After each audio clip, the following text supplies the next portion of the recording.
Before you begin, remove the rear cover, kickstand, and display panel assembly.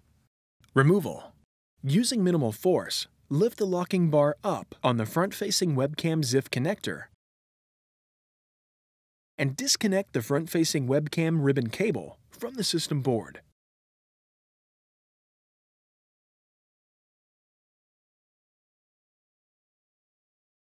Turn the middle frame over.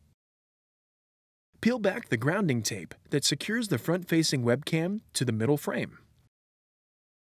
Carefully remove the front-facing webcam from the adhesive that secures it to the middle frame.